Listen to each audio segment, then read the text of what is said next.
Luffy a eu sa part de séparation au cours de ses aventures. Sur chaque île ou pays qu'il a visité, Luffy s'est fait des amis, des ennemis et parfois un ennemi devenu un ami. Et dans beaucoup de ces cas, ses amis ont promis de retrouver Luffy dans sa quête. Eh bien bonjour à toi jeunes fans de One Piece et aujourd'hui on se retrouve pour une nouvelle théorie sur le plan de Luffy pour revoir tous ses amis. C'est parti.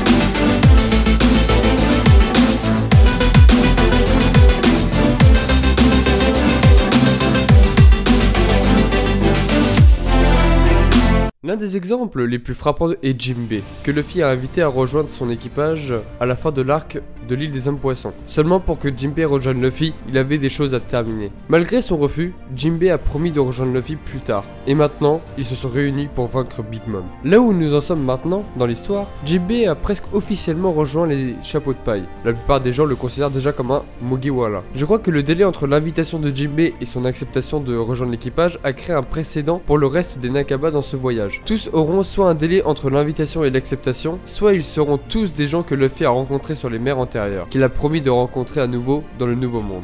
Si le premier cas est bon, alors les Nakama potentiels pourraient bien être des personnes que nous n'avons pas encore rencontrées. Si c'est le dernier, cependant, j'ai compilé une liste rapide des candidats possibles qui correspondent à tous les critères d'être en termes amicaux avec Luffy et promettant de le rencontrer à nouveau. Pour maintenir un sentiment d'élan, je vais partir de mon coéquipier le plus faible et aller au plus fort. Heureusement pour moi, la présence de la grande flotte des Mugiwara me donne un petit plan de secours pour la plupart d'entre eux si je me trompe sur le fait qu'ils rejoignent l'équipage. Notre premier coéquipier est Lola, que Luffy et l'équipage ont rencontré dans Thriller Bark. Après avoir sauvé Lola, les chapeaux de paille ont formé un lien étroit avec eux et promettent de les rencontrer à nouveau un jour. Je ne trouve pas que Lola est une option particulièrement viable pour rejoindre les chapeaux de paille, car A, elle est le capitaine de son propre équipage qu'elle ne voudrait probablement pas quitter, et B, son aventure l'emmène dans la direction opposée.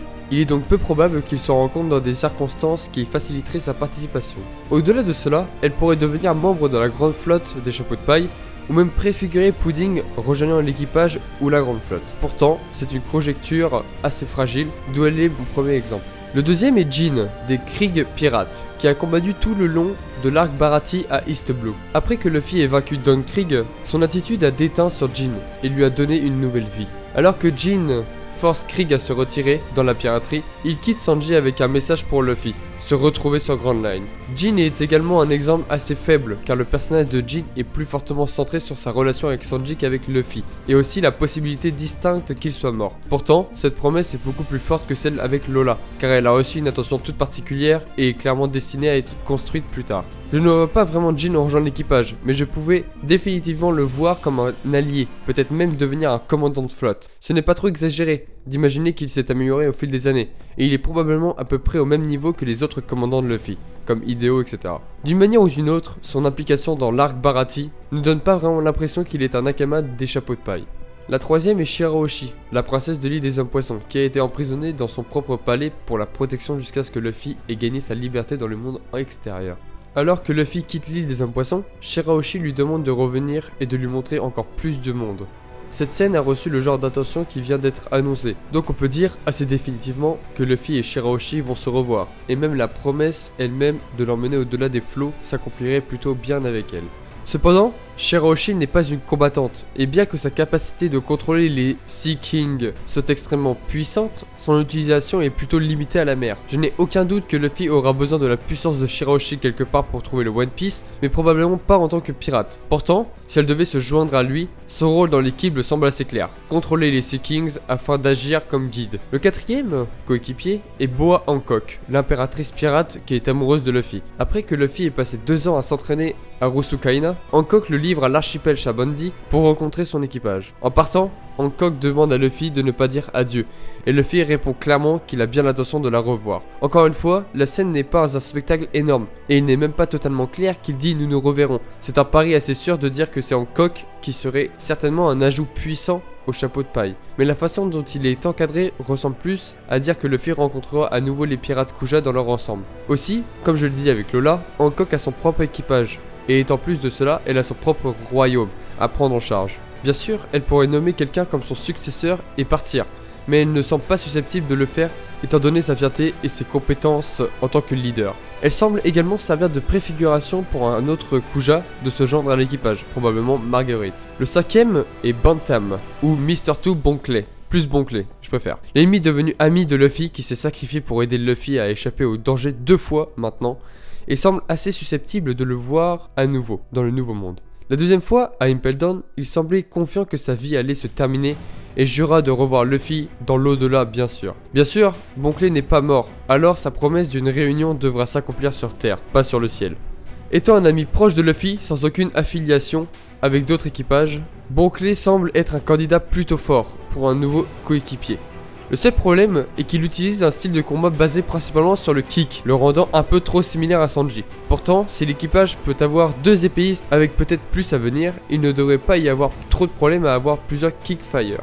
Non seulement, Bonkley a déjà montré dans le passé qu'il pourrait jouer le rôle d'un garde de navire, ou d'un leurre comme il l'a déjà fait plusieurs fois. Et encore, même s'il ne se joint pas parce qu'il ressemble trop à Sanji, rien ne l'empêche de former un nouveau équipage et de devenir un commandant de flotte avec Luffy. Le principal problème avec Bonkley est que, bien que sa scène ait eu plus qu'assez d'intention, il n'a pas fait de promesse directement avec Luffy. Et pour autant, Luffy pense que Bonkley est mort. Pourtant, je ne vois pas Oda permettre à Luffy de penser cela pour toujours. Donc je n'ai aucun doute que peu importe ce qui en sort, une réunion est à peu près garantie. Cela nous amène à notre 6ème et le plus fort candidat que vous avez probablement vu venir, Vivi, la princesse d'Alabasta et ancien membre temporaire des Jabot de Paille. Après que Luffy eut sauvé Alabasta, il invita Vivi à rejoindre son équipage, ce qu'il fit avec Jinbei. Seulement, elle refuse en raison de ses affaires personnelles, comme le fit Jinbei. Puis demanda à rester leur ami si jamais ils se rencontreraient, un peu comme Jinbei en fait.